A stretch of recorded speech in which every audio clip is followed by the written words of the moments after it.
கீர்த்திக்கு 5 மாசம் ஆயிடுச்சு. இந்த நேரத்துல திருப்பதில இருந்து தீர்த்தம் கொண்டு வந்து பெரியவங்களை எல்லாம் கூப்பிட்டு கீர்த்திக்கு நலங்கு வச்சா கீர்த்தி மனசு சந்தோஷப்படும். பிறக்க போற குழந்தையும் ஆரோக்கியமா பிறக்கும்.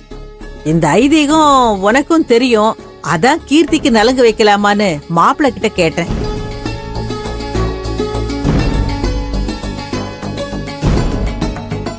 இத நீங்க கேட்கணுமா என்ன?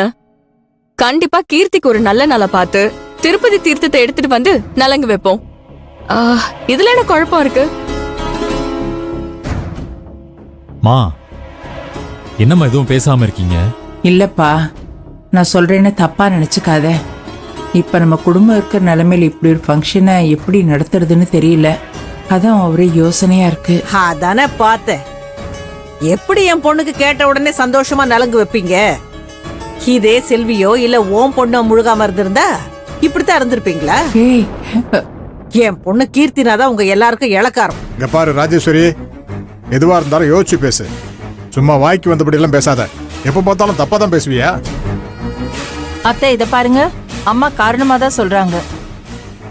இன்னைக்கு நம்ம வீட்டோட நிலைமைக்கு யார் காரணம்? வாங்கின கடனை அடைக்கிறதுக்காக ஆள் ஆளுக்கு ஒரு பக்கமா ஓடிட்டு இருக்காங்க. அத மனசுல வச்சுக்கிட்டு தான் அம்மா இப்படி சொல்றாங்க. இத பாருங்க, கீர்த்திக்கு திருப்பதி தீர்த்தம் கொடுக்க கூடாதுங்கிற எண்ணம்லாம் இங்க யாருக்குமே கிடையாது. முதல்ல நீங்க அதை புரிஞ்சு பேசுங்க. அம்மா அப்பா பொண்ணுன்னு எல்லாரும் நல்லா சமாளிக்கிறீங்க. நீங்க என்னதான் சமாளிச்சாலும் என் பொண்ணையும் வயித்துல வளர்ற குழந்தையும் நீங்க வேத்தாளா தானே பாக்குறீங்க. சச்சா,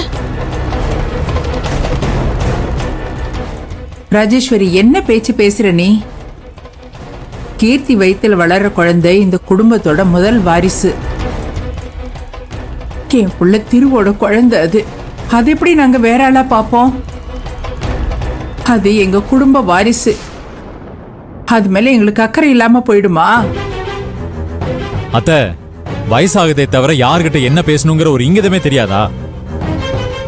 அம்மா என்ன சொல்ல வராங்கன்னு கூட கேட்காம உங்க மனசுல இருக்கிற மொத்த அழுக்கையும் கொட்டுறீங்க. இங்க பார் கீர்த்தி, இதுக்கு மேல உங்க அம்மா ஒரு வார்த்தை பேசினாங்க, நான் என்ன பண்ணுவேன்னு எனக்கே தெரியாது. அவங்களுக்கு கொஞ்சம் அமைதியா இருக்க சொல்லு. ஏமா, நான் இப்ப உன்கிட்ட எனக்கு நலங்கு வைன்னு கேட்டனா? தேவையில்லாம ஏன் இப்படி என்ன நடு ஹால்ல வச்சு என்ன அவமானப்படுத்திட்டு இருக்க? என் வயித்துல வளர்ற குழந்தை இப்ப நல்லா பிறந்தா என்ன, பிறக்கலன்னா என்ன? நீ தயவு செஞ்சு வாய் வச்சு சும்மா இரு.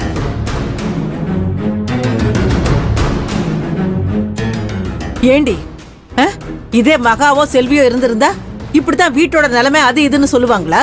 இருக்கிறவங்களுக்கு ஒரு பேச்சு, இல்லாதவங்களுக்கு ஒரு பேச்சு. என்கிட்ட காசு இல்லைனாலும் நான் கடன் வாங்கியாவது என் மகளுக்கு செய்வேன். எல்லாம் என் நேரம்.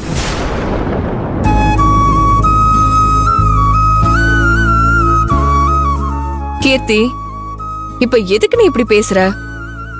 உனக்கு இங்க நலங்கு வைக்க கூடாதுன்னு யாருமே நினைக்கல.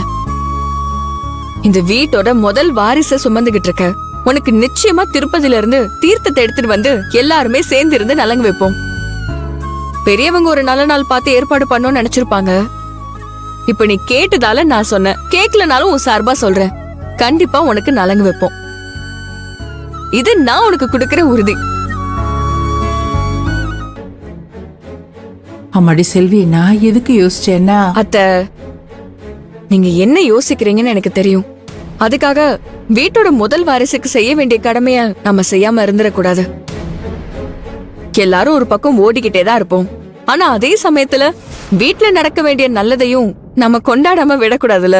ஆமாமா, செல்வி சொன்ன மாதிரி வீட்டு சூழ்நிலையை நினைச்சு நல்லது செய்யற எதையும் தடுக்க வேணாம்.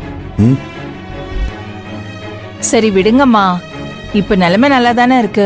கீர்த்தி இந்த வீட்டோட மூத்த மருமக. நாம செய்யாம வேற யார் செய்ய போறா? செல்வி சொல்ற மாதிரி ஒரு நல்ல நாளா பார்த்து இந்த விசேஷத்தை பண்ணிடுவோம். அக்கா, ஃபங்க்ஷன் எப்பன்னு சொல்லிட்டீங்கன்னா நானும் மாமா போய் திருப்பதியில தீர்த்தத்தை எடுத்துட்டு வந்துருவோம். சரிடா, நீங்க எல்லாருமே இவ்வளவு தூரம் சொல்றீங்க, நான் எதுக்கு வேண்டான்னு சொல்ல போறேன். சந்தோஷமா நடத்துங்க.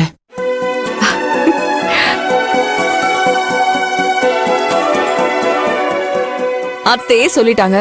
இப்போ உனக்கு சந்தோஷமா? இந்த வாரத்திலே ஒரு நல்ல நாளா பார்த்து உனக்கு திருப்பதி தீர்த்தம் எடுத்துட்டு வந்து நலங்கு வச்சு எல்லாருமே ஆசீர்வாதம் பண்ணுவாங்க. அந்த ஃபங்க்ஷனை நாங்க நல்லபடியா நடத்தி உன்னோட மனசும் உன் வயித்துல இருக்கிற குழந்தையும் சேர்ந்து குளிர மாதிரி நாங்க பாத்துக்கிறோம்.